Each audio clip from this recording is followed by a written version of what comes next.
Hello दोस्तों, आज हम लोग सीखेंगे डायनामिक वेब ईआरपी सॉफ्टवेयर में कैसे लेजर्स बनाए जाते हैं। अ, जैसे कि आप सभी को पता है, अकाउंटिंग सॉफ्टवेयर दुनिया में जितने भी यूज़ होते हैं सब में मास्टर डेटा क्रिएशंस का बहुत ही ज़रूरत होता है। अगर आप एंट्री करना चाहते हैं परचेज सेल्स या कोई भी ट्रांजैक्शन, पेमेंट रिसीव, जर्नल, कंट्रा, यानी किसी भी ट्रांजैक्शन को करने के लिए अकाउंटिंग सॉफ्टवेयर में सबसे पहले आपको मास्टर डेटा का क्रिएशन करना ज़रूरी होता है। ये जो भी मास्टर डेटा क्रिएशन होता है ये दो तरह का होता है। स्पेशली एक अकाउंट से रिलेटेड मास्टर डेटा होता है, दूसरा इन्वेंट्री से रिलेटेड मास्टर डेटा होता है। अकाउंट से रिलेटेड जो मास्टर डेटा होता है उसमें आप एग्जाम्पल के लिए ले सकते हैं, जैसे कि लेजर बनाना, लेजर ग्रुप बनाना, agent, area, currency, cost center, cost category, ये सारी जो चीज़ें ऑप्शंस होते हैं। इसके अलावा और भी ऑप्शंस हो सकते हैं। ये सब अकाउंट से रिलेटेड मास्टर डेटा क्रिएशन बोला जाता है।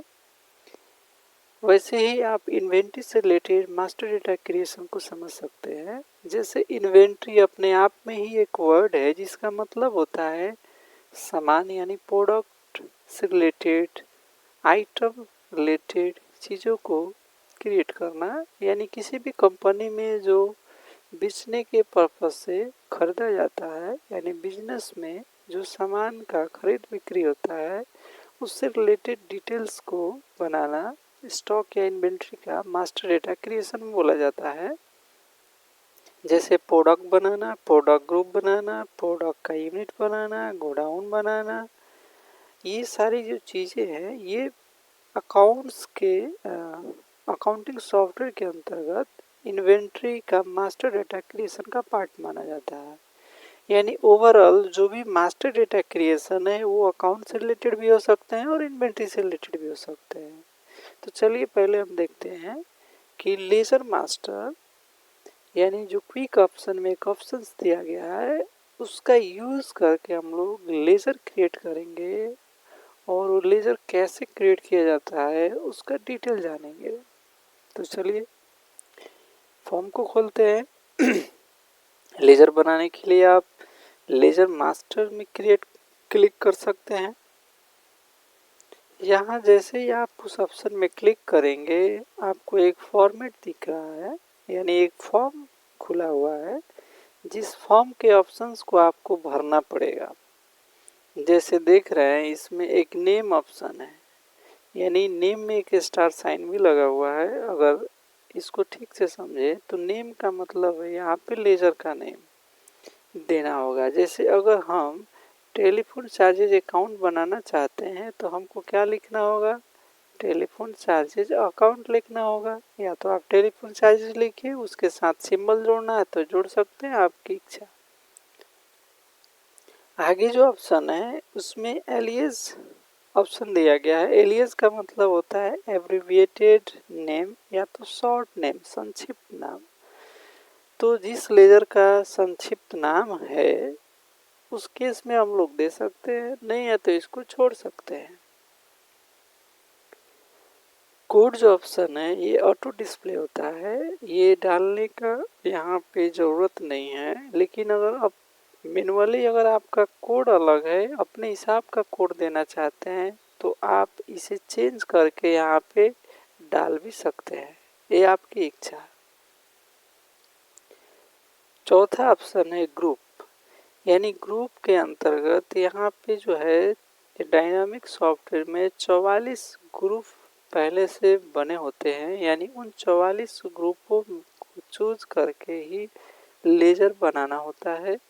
आप उसके अलावा अलग से अकाउंट ग्रुप भी क्रिएट कर सकते हैं जिसको हम लोग लेजर ग्रुप या तो अकाउंट ग्रुप बोलते हैं। चलिए इसी में से एक सेलेक्ट करेंगे। जैसे इसका नेचर क्या है, जैसे खर्च है, खर्च में भी दो तरह के होते हैं, डायरेक्ट एक्सपेंसेस और एक इनडायरेक्ट एक्सपेंसेस। एक अलग से वीडियो में आपको बना के उसमें एक्सप्लेन कर दूंगा सारे ग्रुप्स के डिटेल। फिलहाल समझिए ये टेलीफोन चार्जेस का नेचर क्या है। वो ग्रुप छुट्टियाना होता है। यानी किसी भी कंप्यूटराइज अकाउंटिंग सॉफ्टवेयर में कंप्यूटर के पास ब्रेन नहीं होता है, ये सबको मालूम है।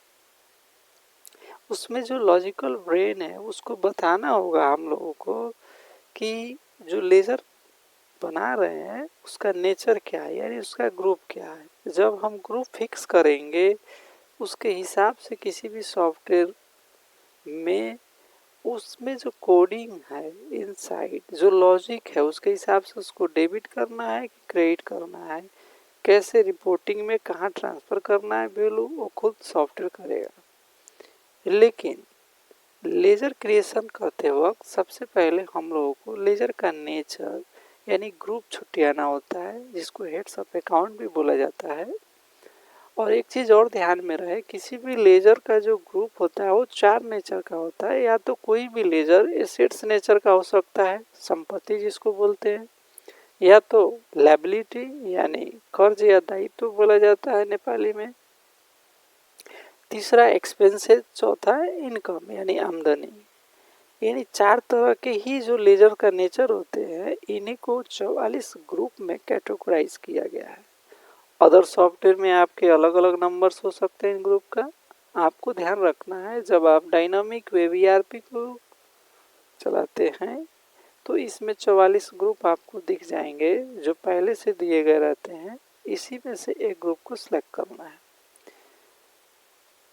जैसे मैंने यहाँ डायरेक्ट एक्सपेंस को सिलेक्ट किया, उसके बाद एक ऑप्शन है पैन वैट नंबर। यानी पैन वैट नंबर जो होता है नेपाल में 9 अक्षर के होते हैं। किसी भी पार्टी का लेजर क्रिएट करते वक्त चाहे डेबिटर हो या क्रेडिटर हो, उसका अगर पैन वैट नंबर है तो यहाँ पे डाल सकते हैं, नहीं है तो छोड़ सकते हैं। मान लीजिए टेलीफोन का तो पैन वैट नंबर है नहीं, इसका एड्रेस भी नहीं है, एक क्रेडिट लिमिट, क्रेडिट एज, इस सब का ऑप्शंस भी टेलीफोन पे अगर नहीं करना है, ये पार्टी डेबिटर क्रेडिटर के लिए होता है तो इसको छोड़ देंगे। अब रहा ओपनिंग बैलेंस, तो इफ़ यदि ओपनिंग बैलेंस है इस लेजर का तो डालेंगे, नहीं तो इसको छोड़ सकते हैं। डालने का प्रोसेस क्या होता है, इसमें अमाउंट टाइप करेंगे तो आपको डेबिट क्रेडिट यहाँ से ऑप्शन चूज करना होता है और ओपनिंग का डेट भी देना होता है कि ये किस डेट से ओपनिंग लागू होगा। यानी अगर आप यहाँ पे 4/1 यानी अकाउंटिंग ईयर सावन 1 को डालते हैं तो 1 गते से ही ओपनिंग को क्या करेगा सॉफ्टवेयर में उसके हिसाब से कैलकुलेट करेगा वैल्यू। उसके अलावा currency, salesman, area, debtor creditor type, debtor creditor route, notes दिए गए हैं। यानी किसी भी लेजर का यदि डेप्टर क्रेडिटर का कोई सेल्समैन है, या तो उसका अगर कोई एरिया है, उसका कोई रूट है, या तो उसका कोई अदर टाइप है, तो वो भी डाला जा सकता है। ये जो जितने भी ऑप्शंस है ये सारे कंपनी के लिए इक्वल नहीं हो सकते। हर एक कंपनी का रिक्वायरमेंट अलग होता है, उसके हिसाब से ही लेजर क्रिएशन करते वक्त डिटेल्स को फिलअप किया जाता है। तो आइए इधर देखते हैं दूसरे, ये बेसिक इन्फो टैब के अंतर्गत डिस्प्ले हुआ ऑप्शन है। दूसरा हमारा कॉन्टैक्ट डिटेल्स है। इसमें अगर हम क्लिक करते हैं तो यहाँ पे किसी डेबिटर क्रेडिटर का लेजर क्रिएट करते वक्त उसका डिटेल भी रखा जा सकता है, मोबाइल नंबर, सिटीजनशिप नंबर, उसका ईमेल एड्रेस, और यहाँ पे एक से ज़्यादा मोबाइल नंबर, एक से ज़्यादा फ़ोन नंबर का डिटेल भी रखा जा सकता है। अगर यहाँ पे ऐसा कोई डिटेल है तो भर सकते हैं। उसके बाद एक टैब जो है अदर डिटेल्स बोल के होता है, जिसमें आप किसी भी पार्टी का रेगुलर जो कारोबार होता है पार्टी से, उसका किसी बैंक खाता से अगर कारोबार है तो उसका बैंक डिटेल भी आप यहाँ भर सकते हैं, जिसमें हम लोग बैंक अकाउंट नंबर, बैंक का नाम डाल सकते हैं, और भी बहुत सारे एरिया डिटेल्स है जैसे उसका प्रोविंस, डिस्ट्रिक्ट, पालिका, टोल, वार्ड नंबर, ये सारी चीज़ें भी भरे जा सकते हैं। यहाँ पे और भी बहुत सारे ऑप्शंस है जो कि अलग अलग पर्पस उद्देश्य के लिए यूज होता है, इसको आगे चल के हम लोग जानेंगे भी। फिलहाल नॉर्मल टेलीफोन एक्सपेंसेस जैसे छोटे से एक्सपेंसेस लेजर के लिए ये सारे डिटेल्स भरना ज़रूरी नहीं है, किसी पार्टी के लेजर के केस में भरा जा सकता है। वैसे ही हमारा चौथा टैब जो है डॉक्यूमेंट अटैचमेंट का है, ये एक बेहतरीन ऑप्शन है यानी आप किसी अगर डेप्टर क्रेडिटर या तो कस्टमर या वेंडर का लेजर बना रहे हैं तो उसका आप पैन का नंबर या किसी स्टाफ का या किसी क्लाइंट का आप इसमें बहुत सारे डिटेल है, citizenship, pan certificate, company registration, tax का ऑडिट रिपोर्ट, कोई भी चीज़ आप नॉर्मली स्कैन कॉपी को यहाँ से अपलोड कर सकते हैं, यानी डिटेल के रूप में रख सकते हैं। इससे क्या फ़ायदा होगा, कल के डेट में मान लीजिए किसी क्लाइंट का अगर सिटीजनशिप का डिटेल का आवश्यकता होता है या तो पैन का, टैक्स क्लियरेंस का या पैन जो होता है उसका डॉक्यूमेंट का ज़रूरत होता है, तो हम लोग यहाँ से उस डिटेल को इजीली एक्सेस कर पाएंगे। यानी क्लाइंट से रिलेटेड ये डिटेल्स को रिकॉर्ड करने के लिए यहाँ पे बहुत सारे ऑप्शंस दिए गए हैं। चलिए फिर आते हैं नीचे। नीचे की तरफ एक ऑप्शन है स्टेटस, जिसमें आपका एक्टिव और डीएक्टिव ऑप्शन डाला जाता है।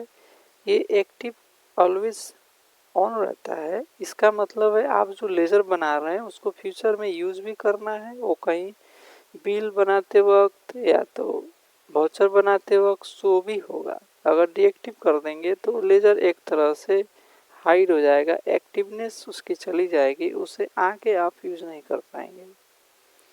दूसरा ऑप्शन है बिल वाइज एडजस्टमेंट, ये बाय डिफ़ॉल्ट डीएक्टिव होता है, आप इसे पार्टी का लेज़र क्रिएट करते वक्त एक्टिव कर सकते हैं। इससे रेफरेंसेस जनरेट होता है कि किसी पार्टी को आप बिल वाइज पेमेंट करें या तो परचेज सेल करें तो वहाँ पे रेफरेंसेस पूछे जाएंगे, ऑन अकाउंट एडवांस है या न्यू है या अगेंस्ट किसी बिल के अगेंस्ट में पेमेंट रिसीव हो रहा है। वैसे तीसरा ऑप्शन होता है इन्वेंट्री वैल्यूज आर अफेक्टेड, इसका मतलब होता है ये बाई डिफ़ॉल्ट एक्टिव होता है, जब आप इसको एक्टिव करते हैं तो ये 4 लेजर्स में इसका असर होता है। ये 4 लेजर्स होते हैं, कौन से होते हैं, एक परचेज होता है, दूसरा सेल होता है, तीसरा परचेज रिटर्न, चौथा सेल्स रिटर्न। यानी ये जब 4 लेजर बनाएंगे तो इनसे इन्वेंट्री के वैल्यू पे अफेक्ट भी होता है, जिसको रिकॉर्ड करने के लिए हम लोग इस ऑप्शन को एक्टिव करते हैं। हालांकि फ़िलहाल ये ऑप्शन डीएक्टिव है, आप 4 लेजर बनाते वक्त ध्यान दीजिए वहाँ एक्टिव कर सकते हैं।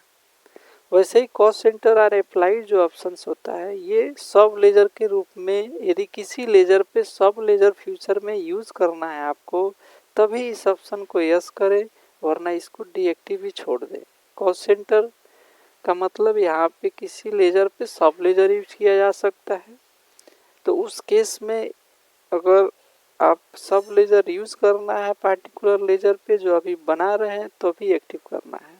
जैसे इस ऑप्शन का यूज ज़्यादातर स्टाफ वगैरह को सैलरी देने के लिए, किसी खर्चे को ब्रांच वाइज या division wise, department wise categorize करने के लिए, बहुत सारे पर्पस के लिए यूज किया जाता है, जो कि इसका एक वर्सटाइल कंसेप्ट भी है। वैसे ही एक्टिव इंटरेस्ट कैलकुलेशन ऑप्शन है, बाई डिफ़ॉल्ट डीएक्टिव होता है। अगर किसी पार्टी के लेजर पे, डेप्टर के लेजर पे आपको इंटरेस्ट कैलकुलेट करना है, उसके सेल के हिसाब से according to credit limit, credit raise, late payment पे जो फाइन इंटरेस्ट कैलकुलेशन होता है उसके लिए इसको ऑप्शन को यस किया जा सकता है इफ़ ऐसा कोई लेजर है, अदरवाइज इसको डीएक्टिव छोड़ देंगे।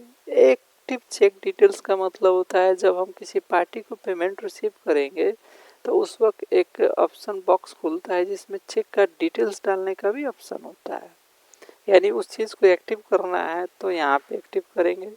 इस टीडीएस में टिक लगाने का मतलब है जो लेजर बना रहे हैं वो टीडीएस लेजर है, इस वैट का मतलब जो लेजर बना रहे हैं इस वैट यानी वैट का लेजर है तभी उसमें टिक लगाएंगे। नॉर्मल लेजर्स के लिए इस ऑप्शन को ऐसे ही छोड़ देना है।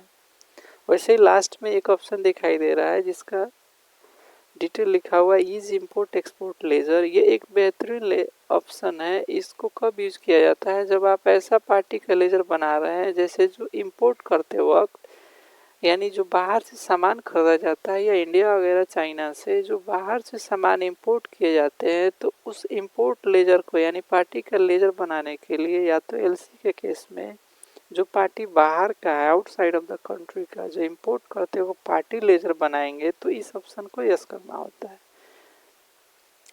नहीं तो इसको ऐसे ही छोड़ देंगे। नॉर्मल डेप्टर क्रिएटर के लेजर में इसको यूज़ नहीं करेंगे।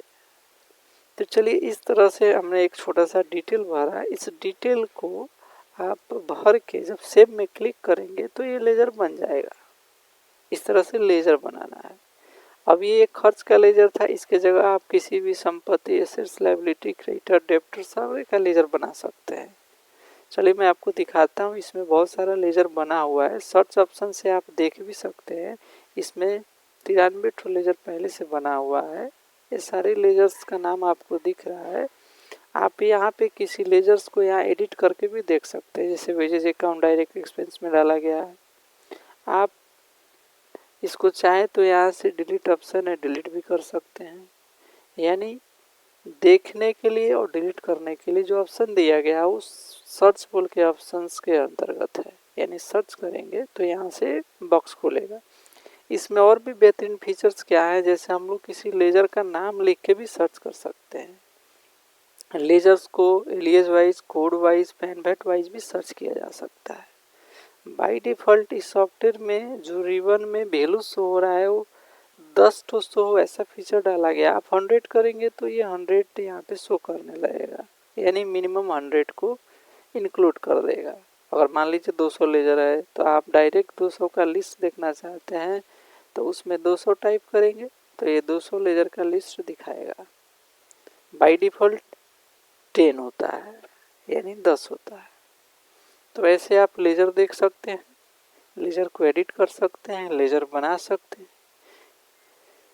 ठीक ऐसे ही यहाँ पे एक कस्टमर मास्टर है। अब आपको थोड़ी सी झिझक होगी कि लेजर मास्टर और कस्टमर मास्टर ऑप्शन में क्या डिफरेंस है। तो देखिए लेजर मास्टर में आप किसी भी तरह का लेजर बना सकते हैं, लेकिन कस्टमर मास्टर में आप सिर्फ कस्टमर को ही क्रिएट कर पाएंगे जिसका नेचर सन्डी डेप्टर होता है। एक ये सबसे बड़ा डिफरेंस है। दूसरा, इस ऑप्शन को इसलिए बनाया गया है क्योंकि जहाँ पे बहुत सारे कस्टमर को क्रिएट करना होता है तो ग्रुप बार बार डालने का झंझट ना हो और कुछ वैलिडेशन हो, जिसको अगर नहीं भरते हैं आप, फिलअप नहीं करते हो तो लेजर ही नहीं बनेगा। जैसे आप कस्टमर मास्टर जो ऑप्शन है इसमें बहुत सारे वैलिडेशंस लगाए गए हैं, आपको डालने ही पड़ेंगे।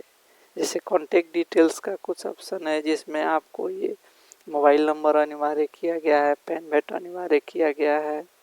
आप यहाँ पे अदर डिटेल में जाएंगे तो वहाँ पे प्रोविंस, डिस्ट्रिक्ट, पालिका ये वगैरह सब मैंडेटरी किया गया है। यानी इसको जब तक फिलअप नहीं करेंगे ये सेव नहीं होगा। और दूसरा, इसमें सिर्फ नाम लिखेंगे, ग्रुप भरने का ज़रूरत नहीं है क्योंकि ये ऑटो कस्टमर से टैग कर दिया गया है। यानी इसका जो भी बनेगा ये ऑटो सन्डी डेप्टर के अंडर में सेट हो जाएगा, सेव हो जाएगा।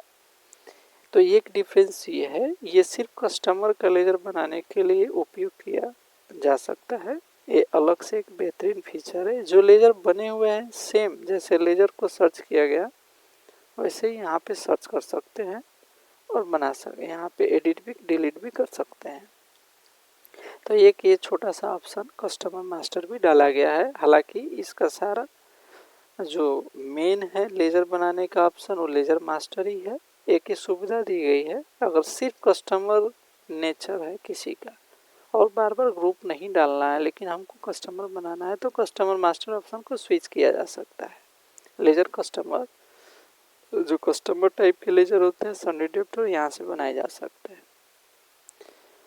चलिए अब देखते हैं प्रोडक्ट मास्टर। तो प्रोडक्ट मास्टर बनाने से पहले दो चीज़ों की ज़रूरत होती है जिसको प्रोडक्ट ग्रुप और प्रोडक्ट यूनिट बोला जाता है। तो ऑलरेडी इस सॉफ्टवेयर में प्रोडक्ट यूनिट जो है वो बना हुआ रहता है 7-8। उसको देख सकते हैं हम लोग। इन्वेंट्री में जाके क्रिएशन में जाएंगे और क्रिएशन के अंदर प्रोडक्ट होता है, प्रोडक्ट के अंदर प्रोडक्ट ग्रुप और प्रोडक्ट यूनिट। चलिए पहले प्रोडक्ट यूनिट देखते हैं। इसमें ये जो 7-8 जो ग्रुप देख रहे हैं, पीसेस, केजी, लीटर, ये सब पहले से बना रहता है। एक दो इसमें न्यू ऐड किया गया है। यानी पहले से 7-8 जो यूनिट्स है ये बने रहते हैं। अगर आप स्टार्ट में शुरुआत टाइम में अगर आप डायनामिक ERP वेब को यूज़ कर रहे हैं तो वहाँ पे आपको देखना होगा कि इसमें जो पहले से बना हुआ यूनिट है उसको बनाने की ज़रूरत नहीं है। लगभग ये सुविधा आपको सॉफ्टवेयर ही देती है।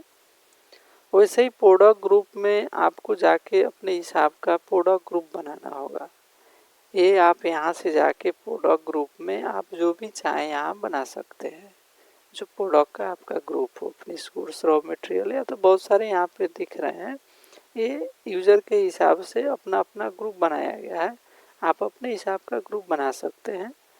ठीक, बनाना कहाँ से मैंने आपको दिखाया, इन्वेंट्री में जाके क्रिएशन में प्रोडक्ट ग्रुप से प्रोडक्ट ग्रुप बनाना है, प्रोडक्ट यूनिट से यूनिट बना सकते हैं, या तो पहले से बना हुआ है इसका यूज़ कर सकते हैं। अब चलिए, अगर हम डायरेक्ट इस ऑप्शन को खोलना चाहते हैं अगर सर्च के जरिए, तो हम यहाँ पे प्रोडक्ट यूनिट टाइप करेंगे। प्रोडक्ट यूनिट यहाँ पे आ गया। अगर इस ऑप्शन को हम क्लिक करते हैं तो सेम वही फॉर्मेट ओपन हो जाएगा। यानी इस तरह आप प्रोडक्ट यूनिट बना भी सकते हैं, लिस्ट में देख भी सकते हैं। अब चलिए, अगर हमको प्रोडक्ट बनाना है तो हम प्रोडक्ट मास्टर में जाएंगे, और प्रोडक्ट मास्टर में जाके यहाँ क्या करेंगे, हम प्रोडक्ट का नाम टाइप करेंगे। ये जो फॉर्म है इसको फिलअप करने का ज़रूरत है। जैसे ये कैसे बनाना है, एक मैं एग्जांपल दिखा रहा हूँ आपको। जैसे मान लीजिए 10 mm TMT बार का एक प्रोडक्ट अगर बना हुआ है, इसका ग्रुप जो भी आप रख सकते हैं। अगर रॉड है, हाउस होल्ड है, या तो बिल्डिंग मटेरियल्स है, तो आप बना के आएंगे ग्रुप, यहाँ पे दिखेगा, या तो इसमें से कोई भी सिलेक्ट कर सकते हैं, ये आपके ऊपर है। ठीक, इससे रिलेटेड ग्रुप जो है आप दे सकते हैं। आपके लिए ये क्या है, जैसे अगर इसका ग्रुप देखा जाए, इसमें अगर बिल्डिंग कंस्ट्रक्शन मटेरियल है तो चलिए ग्रुप बना के आते हैं हम इसको। जैसे एक ये तो बना हुआ है, हम आपको एक नया ग्रुप बनाते हैं और उस ग्रुप में एक प्रोडक्ट बना के दिखाएंगे। चलिए इसको कैंसिल करते हैं। चलिए यहाँ से हम सर्च करते हैं प्रोडक्ट ग्रुप। अब प्रोडक्ट ग्रुप में क्लिक करेंगे और एक नया ग्रुप बनाने के लिए यहाँ गए, और यहाँ पे मैं लिख रहा हूँ building and construction materials. Group में यहाँ पे प्राइमरी रखना है जब भी, और सेव करेंगे तो ये ग्रुप बन गया। चलिए एक ग्रुप बना दिया मैंने।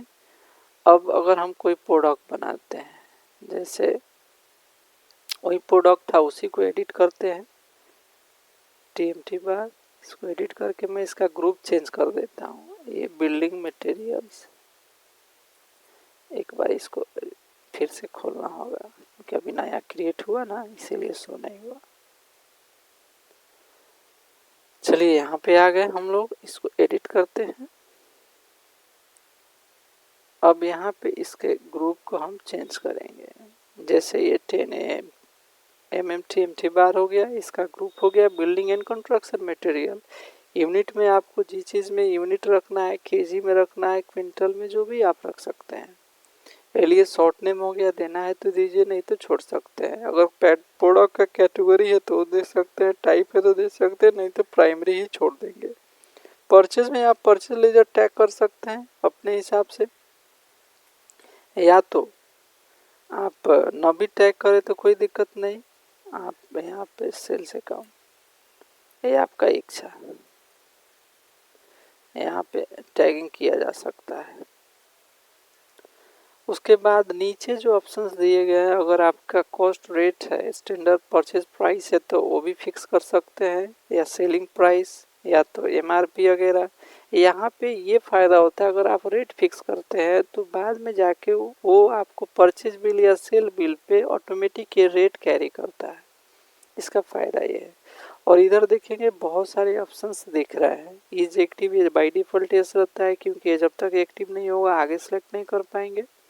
वैसे ही दूसरा ऑप्शन जो होता है इग्नोर नेगेटिव वायलेंस का, ये जब भी नो रहता, यस रहता है, यानी नेगेटिव वायलेंस को इग्नोर कर देंगे, ये नो रहता है, सॉरी, इसको अगर आप यस कर देंगे तो जब ये स्टॉक आपके पास नहीं भी होगा तभी भी सेल बिल आसानी से बन जाएगा। लेकिन इस ऑप्शन को अगर आप नो रखे हुए हैं, बाय डिफ़ॉल्ट नो ही रहता है, तो आपके क्लोजिंग स्टॉक जब इस प्रोडक्ट का जब नहीं होगा, आपके पास स्टॉक नहीं होगा, उस वक्त सेल बिल बनाने नहीं देगा।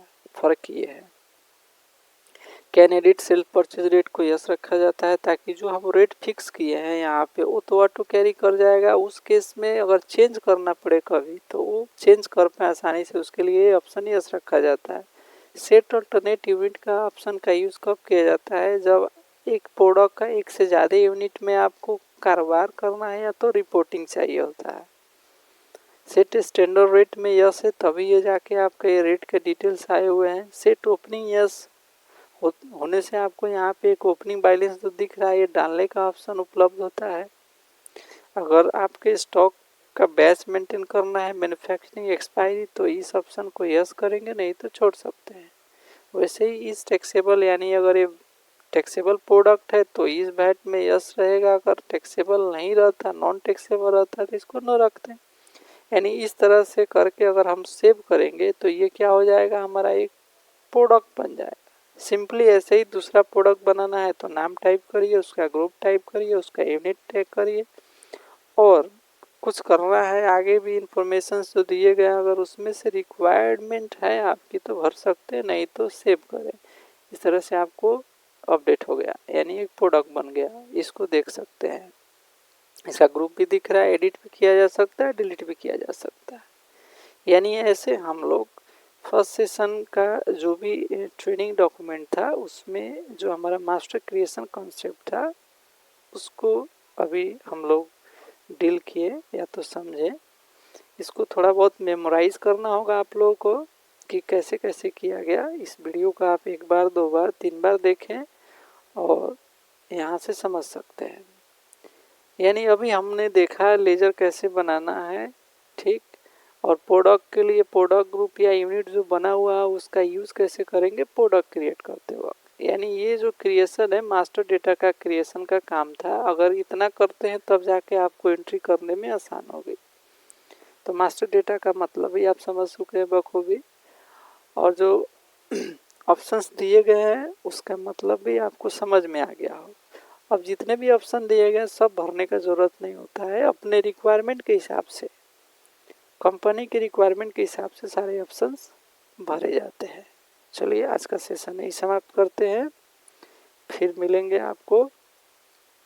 तो सेकेंड डे का ट्रेनिंग हम लोग फिर से स्टार्ट किया जाएगा।